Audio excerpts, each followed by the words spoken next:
Waalaikumsalam. Terima kasih Pak Lalu Usman Ali dan terima kasih Bapak Ibu peserta diklat Lingkar Pena Indonesia pada kesempatan hari ini tanggal 30 Oktober 2021, yaitu diklat hari kedua untuk menulis modul pembelajaran kita laksanakan, dan sudah hadir di tengah-tengah kita adalah narasumber yaitu Bapak Lalu Usman Ali dari UIN Mataram, dan mari kita simak terlebih dahulu seperti biasa, kurang lebih ya 60 menit nanti Pak Lalu Usman Ali menyampaikan materi untuk hari ini, dan kemudian sekitar 30 menit lah kurang lebih untuk diskusi, sharing ataupun tanya jawab. Baik Bapak Ibu, kita mulai untuk pelaksanaan diklat hari kedua menulis modul pembelajaran. Waktu dan kesempatan kami persilahkan kepada Bapak narasumber Bapak Lalu Usman Ali MPD. Terima kasih. Terima kasih kami sampaikan kepada Pak Founder Lingkar Pena Indonesia atas kesempatannya. Bismillahirrahmanirrahim. Assalamualaikum warahmatullahi wabarakatuh. Salam sejahtera untuk kita semua. Om Swastiastu. Alhamdulillahirabbil alamin wassalatu wassalamu ala asyrofil anbiya'i wal mursalin wa ala alihi washabihi ajmain. Rabbi shrah li sadri wa yassir li amri wahlul 'uqdatam min lisani yafqahu qawli amma ba'du. Bapak Ibu yang saya hormati dan saya banggakan, alhamdulillah pada pagi hari ini kita bisa melangsungkan diklat lanjutan, yaitu diklat ke hari kedua tentang penyusunan modul yang akan kita diskusikan selama 1 sampai 2 jam ke depan. Tentunya kita bersyukur atas rahmat Allah Subhanahu wa taala, Tuhan Yang Maha Esa, kita bisa hadir dan bisa bersama di sini untuk sharing sebagai bentuk komitmen kita untuk pengembangan kompetensi profesional kita selaku pendidik, baik rekan-rekan guru ataupun rekan-rekan yang mungkin ada dari pihak dosen yang hadir pada pagi hari ini. Selawat serta salam tercurahkan junjungan alam Nabi besar Muhammad sallallahu alaihi wasallam dan ucapan Allahumma sholli ala sayyidina Muhammad. Bapak Ibu yang saya hormati dan saya banggakan, bahwa pada pagi hari ini kita lanjutkan terkait tentang hari kedua ya. Hari kedua kita melaksanakan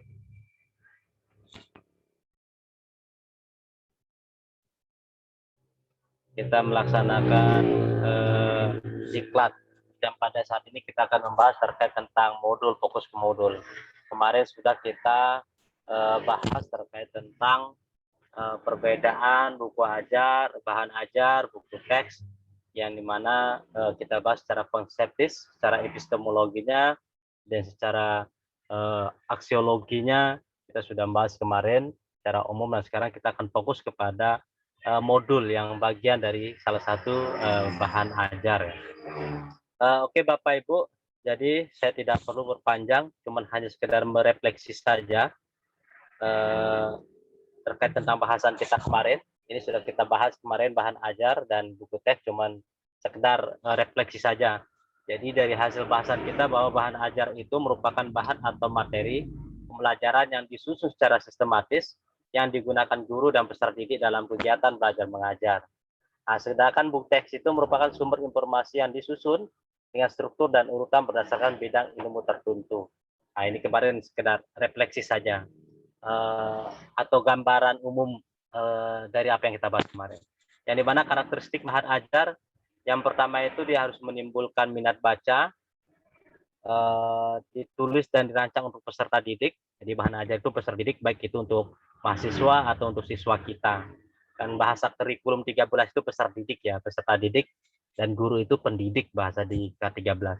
Menjelaskan tujuan instruksional, jadi di situ jelas termaktub bahwa bagaimana si tujuan instruksional di dalam bahan ajar tersebut. Disusun berdasarkan pola belajar yang fleksibel dan struktur berdasarkan kebutuhan peserta didik dan kompetensi akhir yang akan dicapai. Makanya kemarin kami sampaikan bahwa bahan ajar itu dia akan berawal dari silabus Bapak Ibu. Jadi dari silabus, karena dari situlah dasar kita membuat bahan ajar tersebut. Dan juga memberikan kesempatan pada peserta didik untuk berlatih. Nah, karena dia ini peserta didik, kita berikan mereka dengan bahan ajar ini untuk mereka berlatih biar secara mandiri ataupun secara klasikal. Dan juga mengakomodasi kesulitan peserta didik. Artinya batasan waktu klasikal kita itu hanya misalkan SD 35 menit, SMP 40 menit, SMA 45 menit. Nah, ini kan terbatas sehingga mereka ini bisa untuk diakomodir untuk menuntaskan kesulitannya ketika proses klasikal tersebut. Dan juga bahan ajar itu merangkum ya, memberikan rangkuman. Makanya nanti ada di sistematika yang modul ini bagian dari bahan ajar itu ada jenis rangkuman ya, yang ada di dalam sistematikanya. Gaya penulisan komunikatif dan semi formal dan kepadatan berdasarkan kebutuhan peserta didik seperti yang sampaikan, dan kebutuhannya di proses instruksional serta menjelaskan dan mempelajari bahan ajar. Kalau buku teks ini dia bedanya mengasumsikan minat dari pembaca. Jadi tergantung ya pembaca itu dia mau kemana itu. Jadi kita berdasarkan minat dari pembaca kita. Dan dirancang untuk dipasarkan secara luas, itu buku teks. Hingga karya ilmiah populer dan sebagainya itu adalah bagian buku teks ya. Disusun secara linear, struktur berdasarkan logia bidang ilmu, belum tentu memberikan latihan dan gaya penulisan naratif. Jadi makanya seperti buku cerita, cerpen itu termasuk buku teks Bapak Ibu. Tapi kalau kita berbicara seperti bahasan pertama kita itu sumber belajar, itu semua bisa menjadi sumber belajar. Makanya kemarin kan sumber belajar itu bisa dari pengalaman, bisa dari alam, bisa dari kegiatan, observasi, dan buku juga termasuk dari sumber belajar, baik teks ataupun buku ajar. Oke. Yang kembali ke bahan ajar itu termasuk worksheet, terus handout, modul. Nah, kita akan sekarang ini fokus ke modul Bapak Ibu. Jadi kita akan bahas teknis dan sistematikanya sampai ke modul saat ini. Berikut itu sebagai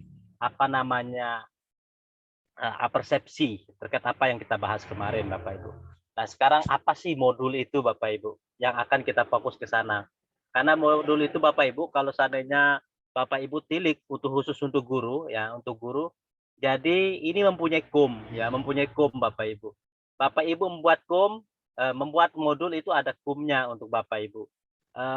Kalau seandainya, kalau tidak salah ya, saya perlu tunjukkan ya dasar hukumnya atau saya sampaikan saja. Jadi Bapak Ibu kalau membuat modul yang selevel atau digunakan oleh sekolah itu KUM-nya 0,5. Kalau dia dipakai untuk kabupaten itu nanti dia KUM-nya 1, untuk provinsi itu 1,5 dan seterusnya. Nah, jadi Bapak Ibu itu punya KUM ketika menulis modul ini. Makanya saya sampaikan kenapa kita penting untuk mempelajari bahan ajar atau dalam bentuk modul ini, atau mempelajari dan membuat karya ilmiah, karena kepentingan Bapak Ibu untuk secara jenjang karir atau jenjang akademik. Mohon maaf saya sampaikan, di NTB tempat kami sama Pak Husen ini, setahu saya berdasarkan teman dari asesor, kebetulan saya di asesor ban SM juga Bapak Ibu, punya teman asesor yang juga beliau adalah tim penilai Pak Guru. Jadi beliau cerita hanya 2 atau 3, kurang dari 5 orang yang sampai di guru utama di NTB ini. Se-NTB loh ya, se-NTB. Mudahan saja di lokasi Bapak Ibu ini banyak yang guru utama atau guru madya. Nah, artinya bahwa ternyata mereka mempunyai kelemahan di karya tulis. Bisa itu dalam bentuk modul ini juga, dalam sebagainya. Jadi itu yang menyebabkan guru-guru kita ini tidak sampai kepada level jenjang peningkatan karir akademik tersebut. Nah, alhamdulillah Lingkar Pena Indonesia itu menyelenggarakan kegiatan ini untuk menjawab permasalahan-permasalahan yang terjadi. Bayangkan NTB saja itu kurang dari 5 yang guru utama. Jadi sangat kok sulit sekali sih. Padahal kalau kita lihat dari PAK itu, aturan PAK itu tidak terlalu sulit lah.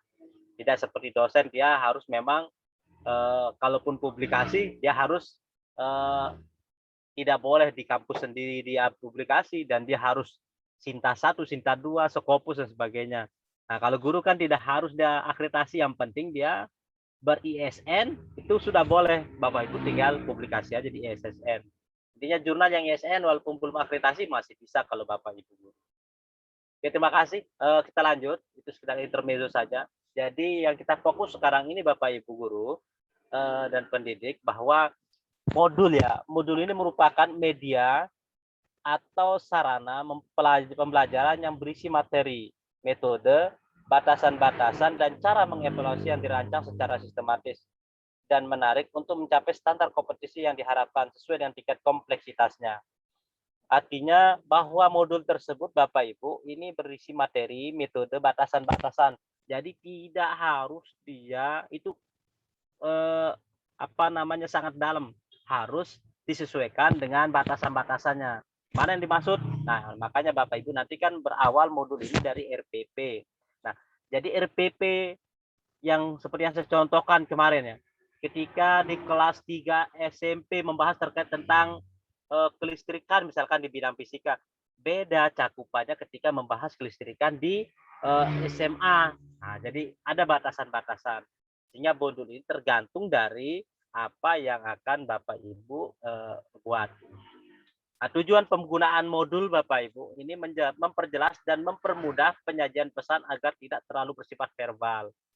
Artinya Bapak Ibu ini akan bisa menjadi sumber belajar bagi peserta didik kita untuk bisa melihat secara langsung, tidak hanya dari penjelasan verbal kita.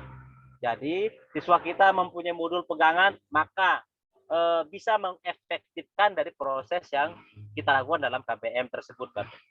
Yang kedua, mengatasi keterbatasan waktu, ruang, dan daya indera peserta didik dan pendidik. Nah, ini yang saya maksud bahwa kelas kita itu terbatas ya. Kelas kita itu terbatas. Dia memiliki jam dan waktu tertentu. Sehingga ini akan mempengaruhi juga bagaimana sampainya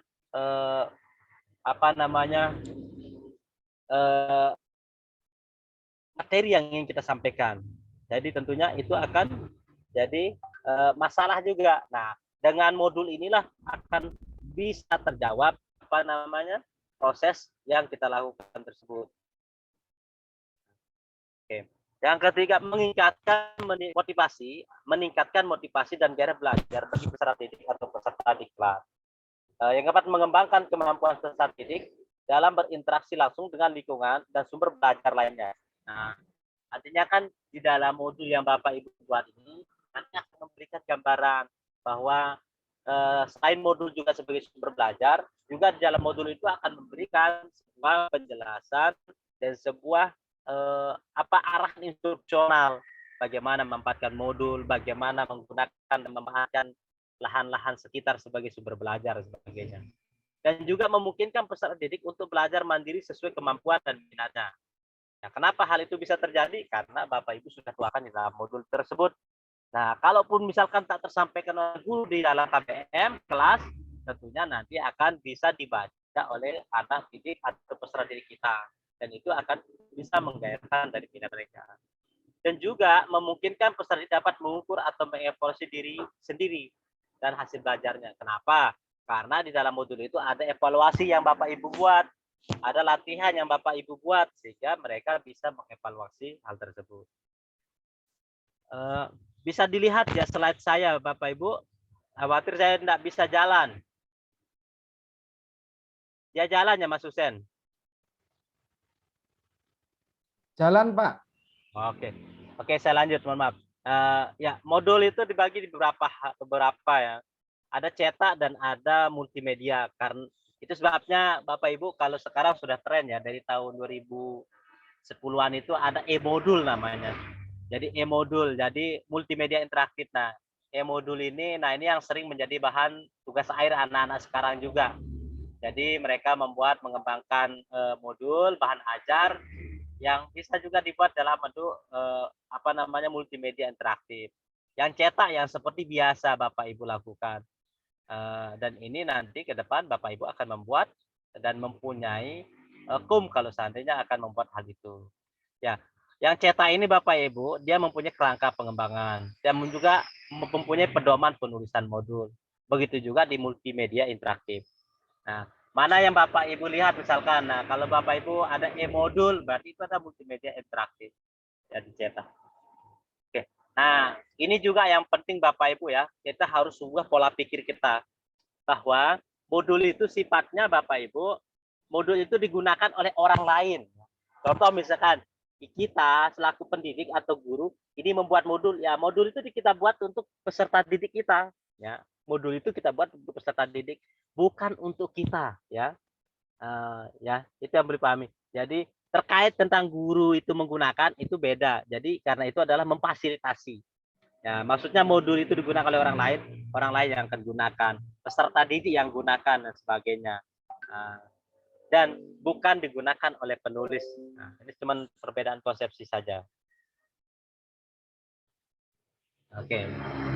Adapun karakteristik dari modul Bapak Ibu ada sekitar 5, yaitu self instruction, peserta didik mampu membelajarkan diri sendiri, tidak tergantung pada pihak lain.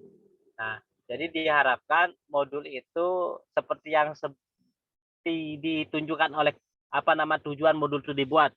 Jadi dia ini bisa anak didik, peserta didik kita itu bisa belajar mandiri dan sebagainya. Yang kedua itu self-contained. Seluruh materi pembelajaran dari satu standar kompetensi atau kompetensi dasar yang dipelajari terdapat di dalam satu modul secara utuh. Nah, jadi dia komprehensif lah ya kita bahasakan. Jadi kompetensi dasar itu dipelajari dalam secara utuh di dalam satu modul. Jangan dipecah-pecah. Ya, jangan dipecah-pecah. Namanya modul karakternya dia yaitu kompetensi dasar A ya dibahas di sana. Oke, yang ketiga, modul dikembangkan tidak tergantung pada media lain atau tidak harus digunakan bersama-sama dengan media lain. Jadi yang media lain itu adalah kita namakan itu penunjang ya. Boleh ada, tapi tidak harus tergantung dengan itu.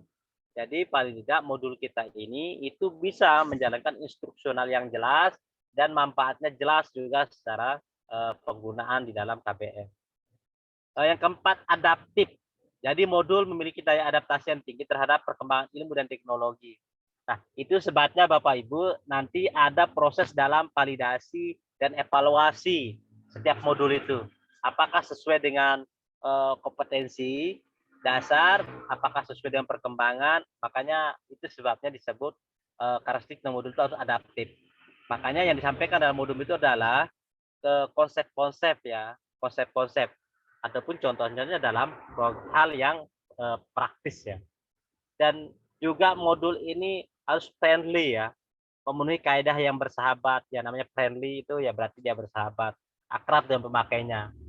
Walaupun dia misalkan itu bahasanya formal tapi ya agak nyambung lah. Jadi tidak sampai menggunakan bahasa ilmiah yang tinggi. Jadi peserta didik itu bisa memahami dan bersahabat dengan modul tersebut. Nah, ada juga yang perlu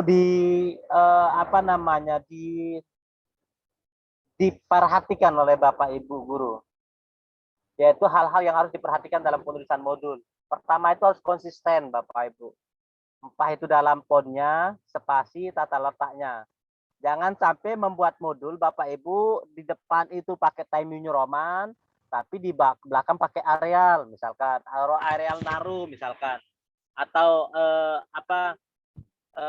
Cambridge misalnya dipakai. Jangan. Jadi harus sesuaikan. Kalau memang pakai Arial Nero, itu berarti Arial Naru serapu semuanya. Jadi harus konsisten dalam penggunaannya. Jangan nanti ada yang spasinya 2, ada yang spasinya 1, ada spasinya 3, ada yang spasinya 1,5. Jangan. kecuali yang sesuai dengan kaidah-kaidah, misalkan yang pernyataan langsung atau kutipan langsung. Nah, itu boleh berbeda. Ya, tapi memang dia harus sesuai dengan kaidah ya, harus sesuai dengan kaidah. Contoh misalkan kan kalau dia kutipan langsung dia dibuat satu spasi dan sebagainya. Dan harus memang tata letak Bapak Ibu, biar indah ya, estetikanya ada lah. Makanya harus konsisten. Yang kedua, bentuk dan ukuran huruf. Nah, bentuk dan ukuran huruf yang mudah dibaca.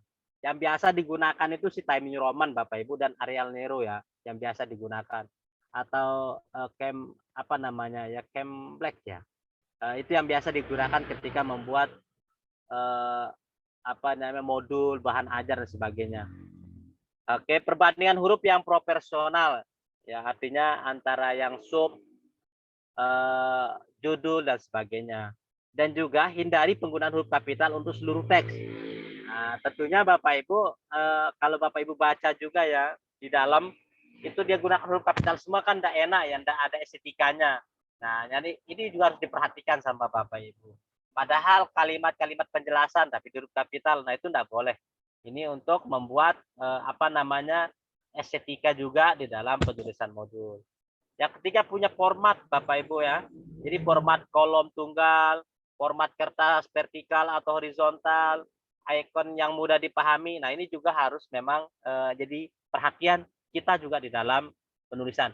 Memang secara detail di dalam aturan PAK itu tidak disebutkan hal ini, tapi memang harus kita perhatikan hal ini. Ini karena menyangkut dari enak nggak dibaca gitu. Jangan sampai baru dibuka udah mumet gitu. Jadi kan tidak mengena jadinya apa yang kita inginkan di dalam modul itu. Karena modul itu ya kita ingin orang tertarik, minat bacanya itu di dalam proses KBM itu tinggi, bertambah, berkualitas. Tapi kalau seandainya dari format, dari sistematika kita, dari perusahaan kita sudah membuat mumet ya, berarti kan hakikat dari penulisan modul ini sudah kita tidak dapatkan. Dan juga pengorganisasian atau organisasi ya. Tampilkan peta bagannya, urutan dan susunan yang sistematis. Nah, jadi harus jelas, Bapak Ibu. Kan ada yang pembahasannya yang lebih awal, berarti dibahas lebih awal. Ada pembahasan prasyarat, disampaikan prasyarat. Ada yang apa penulisan gambar naskah yang memang lebih awal ya, lebih awal. Jangan sampai orang mencari gambar di halaman sekian. Nah, kan ribet juga. Ya, taruh gambar ya sesuai dengan pembahasan. Taruh apa namanya pokoknya ilustrasi yang menarik lah gitu. Oke, selanjutnya judul subpart juga ini harus memang mengikuti kaidah. Oke, ada daya tarik ya, kita harus perhatikan juga modul kita ini ada daya tarik enggak. Makanya perlu untuk mengkombinasikan warna, gambar, ilustrasi, bentuk dan ukuran huruf. Jadi supaya terpancing gitu. Jadi kan kalau kata anak muda itu kan pandangan pertama itu menggoda gitu, mengesankan. Nah, itu harus juga ada dari tampilan sampulnya harus menarik. Dari tampilan ketika buka halaman pertama dia harus menarik. Oh, ada bunga-bunganya mungkin, ada apa. Nah, sehingga menarik ketika membahas modul fisika ya. Berarti ilustrasinya sesuai dengan fisika, jangan ilustrasi bunga gitu. Jangan ilustrasi yang tidak sesuai itu kan tidak menarik jadinya. Harus sesuaikan ilustrasi-ilustrasi yang digunakan. Bapak Ibu misalkan mau buat modul keagamaan, misal mata pelajaran agama, ya ilustrasinya harus jelas sesuai dengan hal itu. Nah, sehingga menarik, ya menarik. Ya. Menarik ini harus berkualitas, Bapak Ibu jangan sekedar dia menarik saja. Ya. Oke. Dan juga bagaimana juga cara untuk buat menarik selain membuat ilustrasi, gambar dan huruf sebagainya, juga Bapak Ibu harus mengemas tugas dan latihannya sedemikian rupa, artinya tugas latihan itu adalah pemantik sehingga peserta didik kita ketika melihat tugas itu dia akan termantik, oh ini, oh dia arahnya ke pembahasan tadi. Nah, jadi ada refleksi yang ada ketika mengerjakan tugas dan latihan yang ada di modul kita. Jadi menarik mereka untuk membahas hal itu. Dan juga perlu kita untuk memperhatikan spasi atau ruang kosong ya. Jangan sampai ya bab 2 ya berada di apa di tengah gitu, di tengah kertas ya. Buat ya kalau memang sudah di tengah ya enter sehingga bab 2 itu berada di halaman selanjutnya. Bab dan sebagainya sehingga memang apa namanya format di dalam penulisannya itu bagus dan ada estetikanya. Oke, Bapak Ibu, jadi ada di sini juga perlu kami sampaikan terkait prosedur penyusunan modul. Ya, modul pembelajaran disusun berdasarkan prinsip-prinsip pengembangan suatu modul yang meliputi analisis kebutuhan. Nah, jadi Bapak Ibu analisis dulu kebutuhannya, pengembangan desain modul dan implementasi dan melakukan penilaian, evaluasi dan validasi serta jaminan kualitas. Nah, jadi Bapak Ibu harus melihat komponen-komponen itu ketika mau menyusun modul ya. Pengembangan suatu desain modul dilakukan dengan tahapan. Pertama, tetapkan strategi pembelajarannya dan media. Kedua, produksi modul dan mengembangkan perangkat penilaian. Artinya nanti dari perangkat penilaian itu akan dilakukan evaluasi dan kita akan bisa mencapai kualitas dari modul kita. Dengan demikian, modul disusun berdasarkan desain yang telah ditetapkan. Dalam konteks ini, desain modul ditetapkan berdasarkan RPP yang Bapak Ibu miliki. Nah, makanya saya tegaskan dari awal, bahan ajar itu awalnya dari silabus perangkat pembelajaran Bapak Ibu. Ya, silabus itu ada RPP dan dari RPP itu Bapak Ibu akan buat modul. Kan di dalam RPP itu ada kompetensi dasar dan sebagainya. Oke. Oke, langkah-langkah penyusunan modul Bapak Ibu. Nah, jadi tentunya ketika kita sudah memahami karakteristik, terus prinsip dan sebagainya, kita lebih praktis lagi pada langkah-langkahnya. Yang tadi saya sampaikan ada analisis kebutuhan ya dalam proses pengembangannya. Nah, apa yang dianalisis kebutuhan? Analisis kebutuhan ini merupakan kegiatan menganalisis silabus dan RPP untuk memperoleh informasi modul yang dibutuhkan peserta didik dalam mengimplementasikan kompetensi yang telah diprogramkan. Artinya dari RPP yang Bapak Ibu itu akan analisa. Dari awalnya RPP analisa apa yang dibutuhkan sehingga Bapak Ibu itu apakah nanti modul Bapak Ibu itu berbasisnya adalah pemahaman konsep, berbasisnya adalah kepada lokal genius. Nah, terserah Bapak Ibu. Tapi kompetensi dasar yang ada di RPP itu terjawab Bapak Ibu. Tujuan analisis kebutuhan ini adalah untuk mengidentifikasi dan menetapkan jumlah dan judul modul yang harus dikembangkan dalam suatu program tertentu. Satu program artinya ya dalam mata pelajaran Bapak Ibu. Jadi dari kompetensi itu berapa sih subjudul yang perlu diperlukan untuk membahas dan menjawab hal itu. Oke. Analisis kebutuhan modul dapat dilakukan dengan langkah sebagai berikut. Pertama, tetapkan satuan programnya, mata pelajaran ditetapkan Bapak Ibu di semester Bapak. Yang kedua, periksa apakah sudah ada program atau rambu-rambunya. Jadi Bapak Ibu harus lihat program tahunannya, promesnya, silabusnya, RPP dan lainnya. Dan itu yang dianalisa. Itu yang dianalisa. Yang kedua, identifikasi dan analisa standar kompetensi. Dari mana Bapak Ibu dapatkan? Dari silabus, dari RPP, kan mendapatkan. Selanjutnya, susun dan organisasi satuan atau unit bahan belajar yang dapat muat materi-materi itu. Nah, di sini sudah buat judul subjudul Bapak Ibu. Yang kelima itu, buatlah unit modul yang dibutuhkan, identifikasi mana yang sudah ada dan yang belum ada. Dan barulah Bapak Ibu lakukan penyusunan modul berdasarkan prioritas kebutuhannya. Nah, yang selanjutnya langkahnya adalah buat peta modul Bapak Ibu.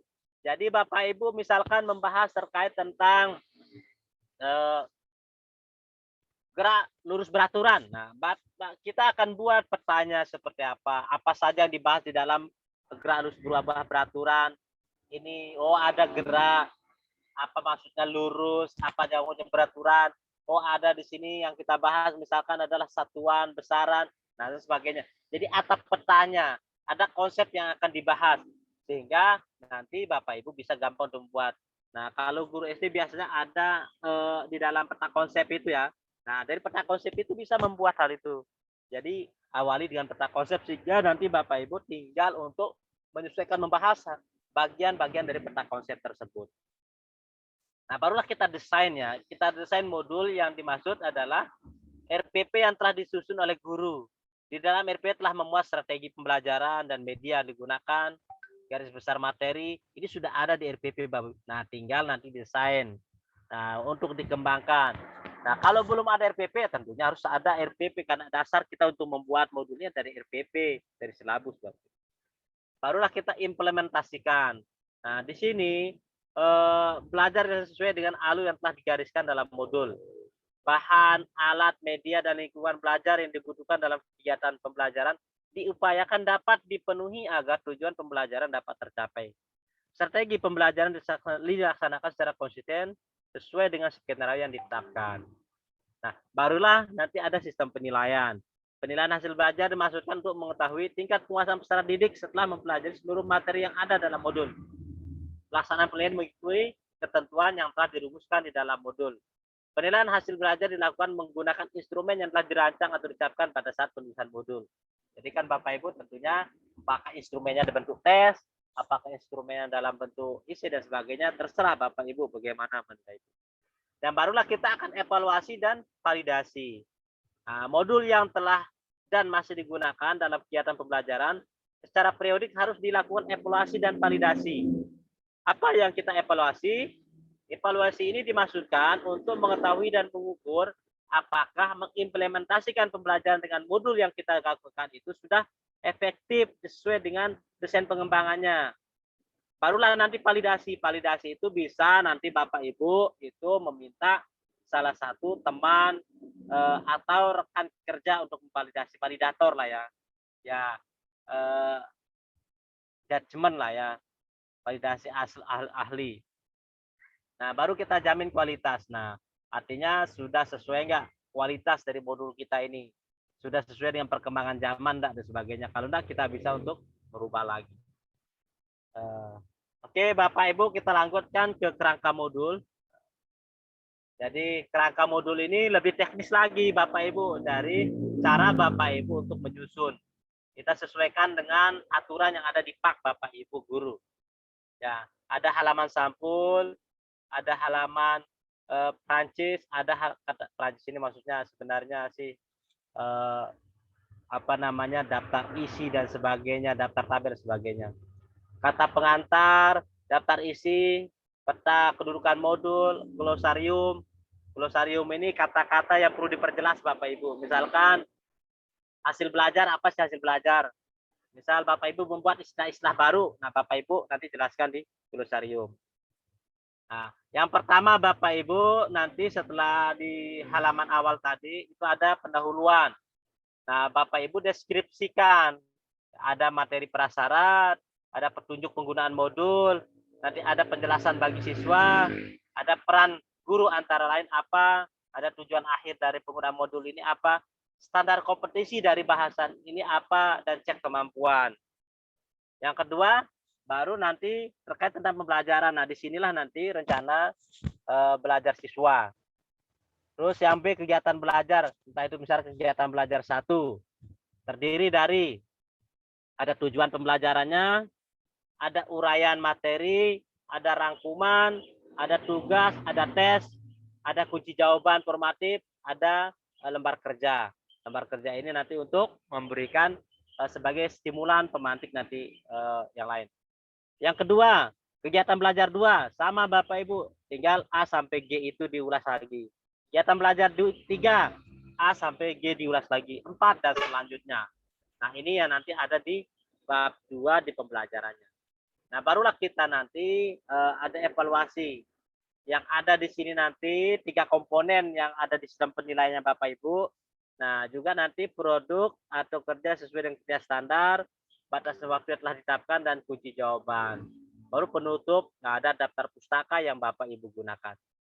Nah, selanjutnya bagaimana prosedur penyusunan modul? Nah, ini sekedar gambaran saja Bapak Ibu. Nah, tadi tapi intinya Bapak Ibu kami sudah sampaikan bahwa dasar dari penyusunan modul itu adalah silabus RPP atau kurikulum ya, standar kompetensi, perumusan modul-modul, pemilihan judul, sehingga tarik ke sini. Makanya di sini acuannya Bapak Ibu nanti untuk apa namanya melakukan tahap persiapan penyusunan modul.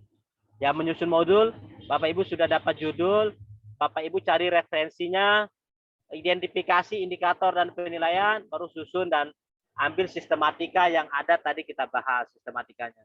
Nah, barulah validasi dan penyempurnaan. Draft sudah ada, kan ada evaluasi tadi dan validasi. Nah, di sini validator. Dia validasi, sesuai, kalau tidak sesuai ada perbaikan silakan diperbaiki. Nah, barulah kita cetak menjadi bentuk modul. Oke Bapak Ibu, sekian dan terima kasih untuk hal ini. Nanti untuk HKI kita akan langsung petik saja melalui webnya, karena itu aturan yang sudah pasti. Oke, terima kasih Bapak Ibu. Mungkin ada yang mau kita diskusikan, kami silakan. Baik, terima kasih Pak Lalu Usman Ali sudah memaparkan terkait dengan bagaimana menulis modul dari sudah runut alurnya seperti apa, fungsi dan seterusnya, bahkan sampai ke teknis bagaimana menulis, bagaimana biar menarik, bagaimana biar bisa digunakan oleh peserta didik atau siswa di sekolah. Terkait dengan ISBN Bapak Ibu ataupun HKI, memang kalau ISBN nanti yang mengeluarkan itu dari Perpusnas dan memang tidak bisa mengusulkan sendiri secara mandiri. Bapak Ibu guru ataupun Bapak Ibu dosen tidak bisa. Ada beberapa yang bisa mengajukan usulan ISBN. Itu ada beberapa, salah satu ada yang pertama yaitu dari instansi pemerintah. Kemudian yang kedua itu dari kampus baik negeri maupun swasta. Kemudian yang ketiga itu adalah yang berbadan hukum yang sudah memiliki izin untuk bisa menerbitkan ISBN. Nah, berbeda ketika HKI ada beberapa yang bisa mengusulkan, yaitu yang pertama lembaga pemerintah, kemudian yang kedua itu dari pihak kampus negeri maupun swasta, istilahnya akademik ya, dari pihak perguruan tinggi, kemudian dari UKM, unit kecil menengah ya, usaha mikro ya, UKM, dari UKM, dan kemudian bisa dari konsultan, yang berikutnya yang kelima ya, itu dari badan hukum dan sudah memiliki badan hukum. Yang keenam itu bisa secara mandiri, secara perseorangan. Itu untuk HKI. Tapi untuk ISBN memang hanya terbatas. Nah, baik Bapak Ibu, sudah saatnya kita untuk berdiskusi ataupun sharing-sharing maupun tanya jawab, mumpung ada narasumber kita yang berpengalaman terkait dengan menulis buku, yaitu Pak Lalu Usman Ali. Nanti ataupun mungkin Bapak Ibu mungkin berbagi pengalaman dengan Bapak Ibu guru yang lain yang mengikuti diklat ini, ya silahkan, tidak ada masalah. Mungkin ada yang mau tanya jawab ataupun baik, saya Pak. Mohon sebutkan nama, dinyalakan videonya Pak. Baik. Assalamualaikum warahmatullahi wabarakatuh. Waalaikumsalam warahmatullahi wabarakatuh. Nama saya Muhammad Ali dari Kota Bekasi, Pak. Sama-sama namanya Pak Ali ini. Ya. Sangat menarik sekali pembahasan yang baru saja Bapak sampaikan sebagai narasumber. Jujur Pak, saya untuk menulis itu dari dulu keinginan sangat kuat menulis, tapi mentok terus Pak. Jadi ketika saya misalkan mau nulis nih, baru seperempatnya udah langsung kabur, hilang hilang ide atau bagaimana gitu ya. Nah, jadi saya minta pendapat bagaimana cara untuk membuat buku ya, buku umum Pak ya. Buku umum misalkan, maaf kalau di kampus kan kebetulan saya mengajar tentang misalnya ulumul Quran dan sebagainya. Kalau itu kan untuk buku kampus ya. Saya ingin buku luar misalkan fikih pendidikan atau fikih keluarga. Nah, menurut Bapak apa yang harus saya lakukan? Terima kasih Pak. Baik, terima kasih Pak Ali dari Bekasi. Bagaimana ini Pak Usman untuk strategi supaya menulis buku yang bukan terkait dengan akademik ya, tapi untuk konsumsi masyarakat luas, apalagi sama-sama ini bidangnya di basic, Pak Usman juga di UIN, Pak Ali sepertinya juga di kampus yang berbasicnya juga agama. Nah, ini tipsnya apa Pak? Nah, tipsnya apa? Strateginya seperti apa itu? Biar tidak baru bab 1, 2 atau 3 terus berhenti gitu. Eh, Terima kasih Pak Muhammad Ali. Jadi beliau senior sebenarnya nih. Jadi kita sharing ya sifatnya nih Bapak Ibu guru dan Bapak dosen. Jadi yang pertama sih kami sampaikan brainstorming yang kemarin sebelum masuk ke Pak Ali ini biar untuk saya secara pribadi dan Bapak Ibu. Jadi yang membuat kita tidak menulis itu sebenarnya pertama karena sibuk ya, karena beban kerja terlalu berat mungkin ya. Misal mungkin Pak Ali ada jabatan yang diampu di kampus atau di sekolah. Pak Hussein ini selain jadi founder juga selagi direktur dan banyak hal yang dikerjakan. Nah, juga semangat ya yang tadi memantik. Bisa juga karena kurang percaya diri. Juga bisa juga karena kita tidak tahu bagaimana sih cara membuatnya gitu. Dan juga bisa juga mungkin kita tidak mampu gitu karena dan juga bisa juga ada insentifnya ngapain kita buat. Dan juga yang tidak kalah penting kita tidak memiliki referensi atau kita memiliki referensi yang kurang dan juga mungkin kemampuan menulis kita yang lemah. Nah, artinya ini sekedar brainstorming banyak dan hal yang membuat kita tidak menulis. Tapi terkait tentang bagaimana sih kita untuk bisa menumbuhkan daya tulis kita ya, terutama yang di umum ya. Saya sih sama beberapa teman-teman itu, pertama kan karena membuat hal ini menjadi yang biasa. Artinya dari tulisan-tulisan lepas dulu sebenarnya, baru kami kompilasi. Contoh misalkan, saya memang senang menulis di media cetak atau media online. Entah itu tentang bahasan, baik itu khusus pendidikan atau baik itu politik, yang penting saya nulis. Nah, ternyata ketika hal itu, nah itu bisa dikompilasi cara sederhananya. Jadi tulislah yang kita senangi. Nah, dari tulisan-tulisan ini bisa dikompilasi dan itu bisa menjadi satu buku. Contoh misalkan Bapak misalkan Pak Muhammad Ali karena orang agama. Beliau ya tentunya dari kristalisasi pemahaman beliau terkait tentang Quran, hadis, agama, ada hal-hal faktual yang bisa dijawab tanpa harus membaca langsung dasar hukum. Nah itu ditulis. Misalkan karena senang bermedsos, ditulis. Pertanyaan orang, ditulis. Nah, nanti kompilasi itu. Hasil kompilasi itu bisa menjadi sebuah buku ke depannya. Jadi awalnya kita tulis apa yang kita sukai, apa yang kita senangi. Nah, barulah nanti akan bisa tersistematis dengan keinginan kita nulis mau apa. Gitu. Mungkin itu yang bisa sharing sesuai dengan pengalaman pribadi dan juga pengalaman teman-teman dalam menulis. Cuman kenapa saya tunjukkan brainstorming ini? Nah, ini sebagai panduan awal kenapa sih kita bisa menulis itu sebenarnya. Nah, karena ada juga manfaatnya. Kita memiliki jabatan atau tekanan itu juga bisa membuat kita dan memaksa kita menulis, bisa saja hal itu. Tetapi ketika ingin kita lepas menjadi penulis yang memang lepas, ya kita harus bangun dari semangat dan memang tulislah apa yang memang kita rasakan dulu. Nah, barulah nanti kompilasi dari tulisan-tulisan kecil itu kita akan bisa menjadikan buku. Karena tidak mungkin tulisan kecil itu akan langsung jadi buku, enggak. Tapi kita akan kompilasi. Kalau ada yang kita rasa kurang pas ini, kurang mengena dari judul tema besar saya, nah kita bisa tambahkan referensi. Mungkin seperti itu. Dan mungkin yang lain juga bisa nambahkan. Bapak Ibu, kita sharing. Saya Pak Ali ketika untuk menambahkan sedikit aja sharing-sharing ya. Untuk supaya menulis buku ketika tidak berhenti di tengah jalan, ketika yang sudah dimulai, itu ketika sudah semangat, itu memang perlu ada kerangka terlebih dahulu.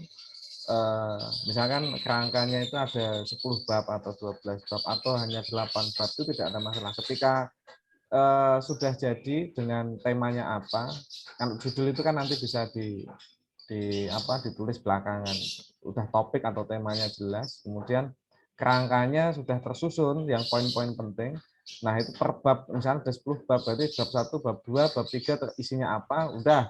Nanti kalau ketika pengen istirahat, belum ketemu inspirasinya, apa yang mau ditulis, nah dari kerangka yang per bab ini harus dikerucutkan lagi menjadi sub kerangka lagi, supaya nanti tidak mempersulit ketika mencari inspirasi menulis melanjutkan tulisan itu. Dan memang suka membaca, kemudian diskusi, kemudian sharing-sharing, kemudian ketemu lingkungan yang baik, ketika sama-sama suka menulis atau ingin mengembangkan diri atau mengembangkan potensi bersama teman-teman atau kawan-kawan yang lain, itu menjadi penyemangat eksternal yang secara tidak langsung itu akan membangkitkan semangat dalam diri kita sendiri. Karena terkadang kan yang diomongkan tidak hanya atau yang didiskusikan itu tidak hanya terkait dengan pekerjaan atau mungkin pemasukan income atau mungkin jalan-jalan atau refreshing, tapi ternyata kadang ya yang diomongkan atau didiskusikan itu, di-sharingkan itu ya terkait dengan pengembangan diri atau potensi. Itu karena sangat berpengaruh sekali. Ketika lingkungan itu kondusif, juga kita akan terbawa menjadi lingkungan yang kondusif juga. Seperti itu Pak Ali. Mungkin Bapak Ibu yang lain mau menambahkan terkait dengan mungkin pengalaman atau seperti apa itu. Atau mungkin ada feedback dari Pak Muhammad Ali? Ya, ada feedback, boleh. Boleh Pak. Ada pengalaman kalau beliau kan banyak info dari beliau juga. Baik Pak, apakah kalau untuk menulis buku itu ya, saya belajar dari Pak Lalu Usman Ali nih yang di UIN. Sepengalaman Bapak, apakah ketika menulis buku itu acuan Bapak itu ke silabus yang berada di kampus atau bagaimana Pak? Saya terus terang saya belum ada pengalaman itu. Mohon masukan ya Pak. Langsung Pak Direktur. Langsung ya. Oke, terima kasih.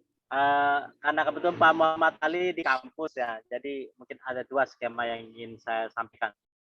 Pertama, ketika kita di kampus, kita mau membuat buku ajar, istilahnya kalau bisa di kampus ya, biasanya yang ada sesuai KUM itu yang besar tuh buku ajar. Buku ajar nilainya 20.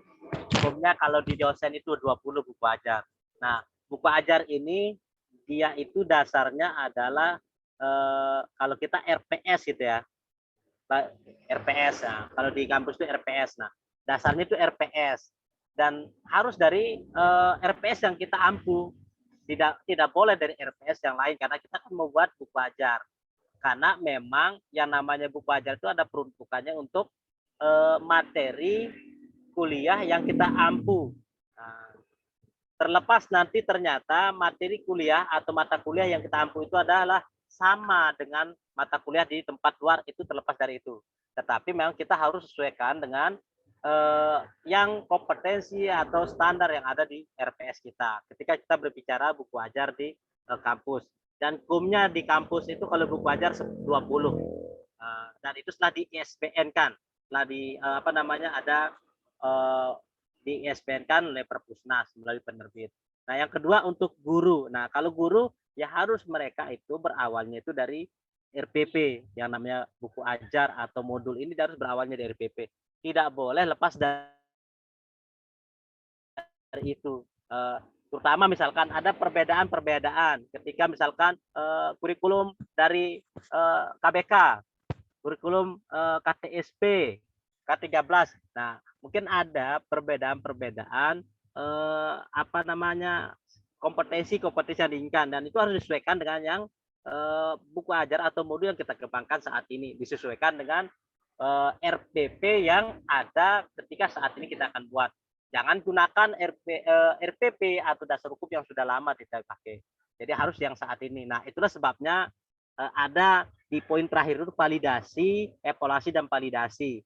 Nah, fungsinya untuk itu bahwa apakah sesuai nggak buku ajar yang atau modul yang dibuat oleh guru ini dengan kompetensi yang ada di RPP atau silabus.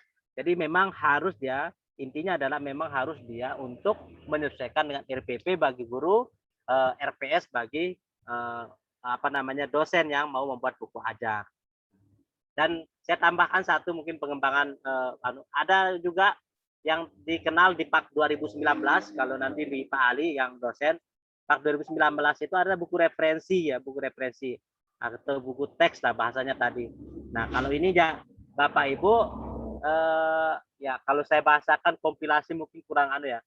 Kompilasi dari hasil penelitian Bapak Ibu itu dan dibuat tema tertentu dan dimasukkan menjadi buku. Nah, itu namakan buku referensi. Dan ada standar dan metode penyusunannya juga dalam membuat buku referensi. Dan itu nilainya itu 40 hukumnya di buku referensi untuk penelitian. Terima kasih. Baik, itu tadi yang disampaikan Pak Ali untuk di dunia kampus, seperti Pak Usman menyampaikan seperti Pak Ali juga mengajar di kampus, tapi untuk Bapak Ibu guru juga seperti yang disampaikan ketika menulis modul sudah jelas sistematikanya yang diminta oleh untuk PAK, kemudian yang sudah disampaikan Pak Usman di awal tadi, dan memang 3 kumnya untuk Bapak Ibu guru yang menulis modul dan sudah beri ISBN. Kemudian kalau dia di modul tersebut diakui standarnya dapat sertifikat dari BSNP, itu untuk Bapak Ibu guru itu kumnya atau poinnya itu 6 itu. Jadi kalau misalkan Bapak Ibu guru menulis buku buku kan ada beberapa yang di aturan itu. Ketika Bapak Ibu guru menulis buku untuk kenaikan pangkat golongan, misalkan 4A ke 4B, 4A, 4B, 4B ke 4C, seperti itu kan yang dibutuhkan 12 kum. Dan kalau sudah bukunya 2 saja sudah dapat 6.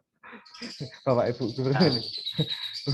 Belum yang publikasi ilmiah, kemudian penelitian tindakan kelas, belum pengembangan diri. Makanya sebenarnya Bapak Ibu guru ini lebih cepat sampai guru utama, guru madya itu. Nah, makanya mudahan terfasilitasi dengan kegiatan-kegiatan seperti ini. Kalau kita di dunia kampus, di kampus, Bapak Ibu dosen ketika mau menaikkan hukum, kelihatannya tadi yang disampaikan Pak Usman itu 20 buku, ya itu nilai maksimal. Nilai maksimal, Pak.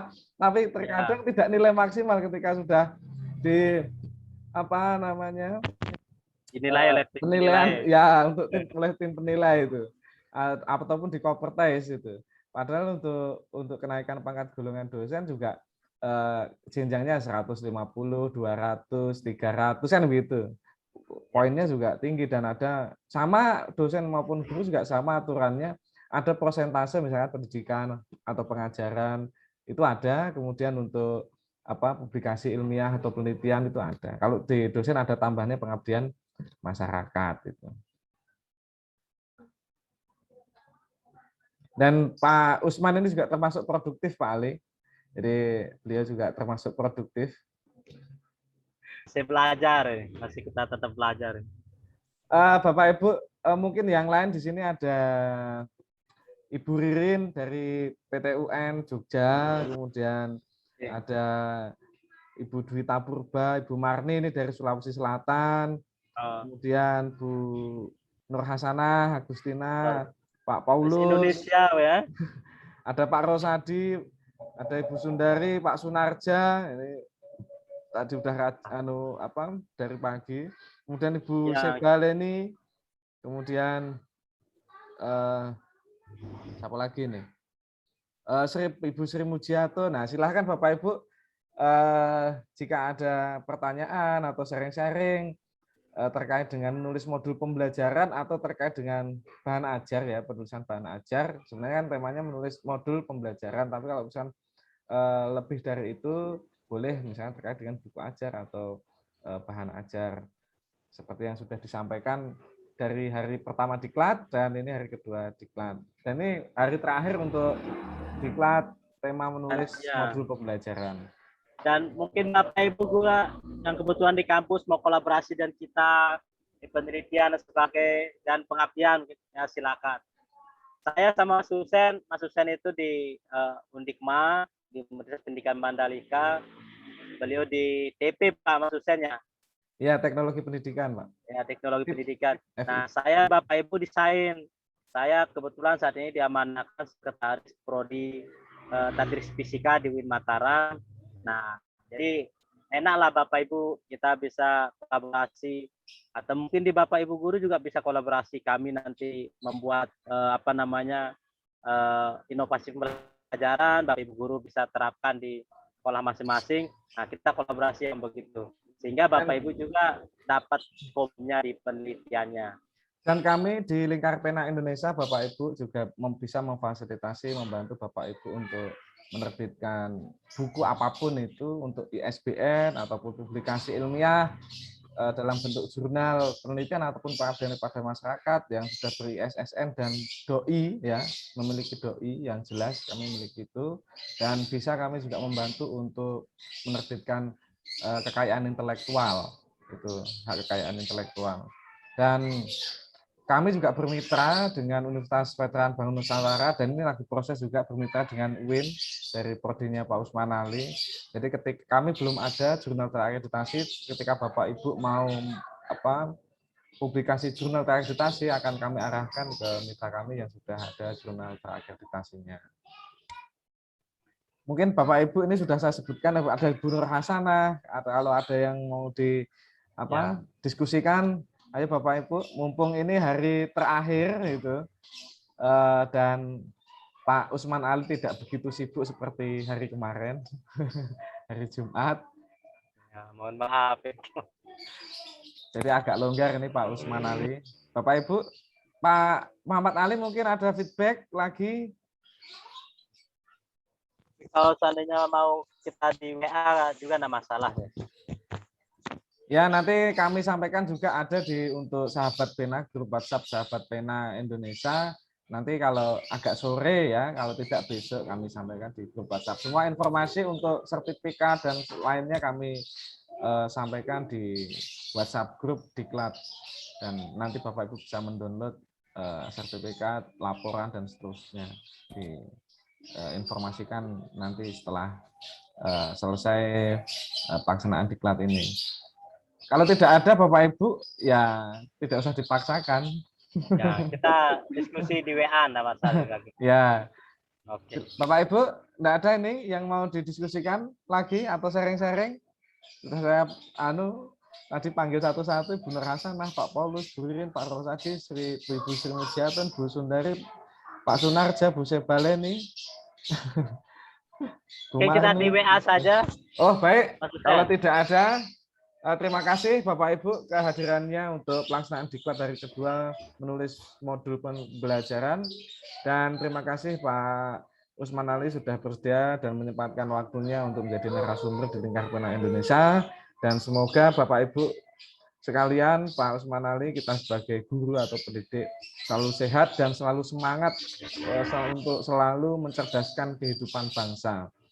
Baik, Bapak Ibu semoga sehat-sehat selalu dan semoga bahagia, karena punya materi berlebih juga belum tentu bahagia.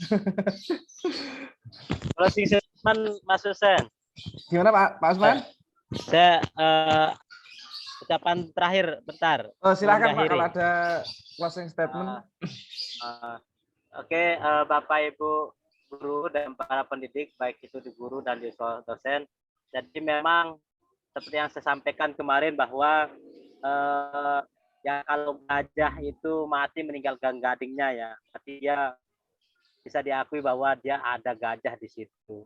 Nah, kalau kata Hamka ya berarti kalau kita ini mati harus meninggalkan karya, baru kita akan bisa dikenang sama orang. Nah, apa bentuk karya kita? Karya kita selaku pendidik, baik dosen dan guru, ya bisa dalam bentuk tulisan karya ilmiah, bisa dalam publikasi, bisa dalam bentuk monumen perjuangan kita. Nah, tapi intinya bahwa kita perlu memiliki karya Bapak Ibu untuk dikenang oleh oleh masyarakat atau oleh generasi yang datang. Karena sehebat-hebat kita kalau tidak ada karya, maka kita akan hilang seketika di telan zaman. Yang kedua, Bapak Ibu yang berminat tadi sudah ada disampaikan di Lingkar Pena ini ada jurnal pengabdian dan penelitian. Bapak Ibu seandainya ada tulisan boleh di-share di sana, atau mungkin ada bimbingan penulisan modul juga silakan sharing. Yang ketiga, saya dari Prodi Tadris Fisika UIN Mataram itu memiliki jurnal konstan juga Bapak Ibu terkait tentang IPA tapi fisika ya Bapak Ibu, terkait tentang pendidikan IPA bisa juga Bapak Ibu untuk kirim ke sana. Dan juga ada society yang saya selaku juga ketua penyuntingnya. Jadi itu society itu ke sosial, pendidikan sosial. Nah, Bapak Ibu juga bisa kirim ke sana. Oke, terima kasih. Akhir kata saya ucapkan terima kasih atas atensi dari Bapak Ibu. Mohon maaf jika ada salah kata, mudahan bermanfaat yang kami sampaikan terkait tentang PPT nanti di-share oleh pihak Lingkar Pena. Sekian dari saya. Assalamualaikum warahmatullahi wabarakatuh. Waalaikumsalam warahmatullahi wabarakatuh. Semoga nanti ketemu di kesempatan untuk diklat selanjutnya dari Lingkar Pena Indonesia, Bapak Ibu sekalian. Terima kasih Pak Usman Ali, terima kasih Bapak Ibu sekalian. Selamat berweekend.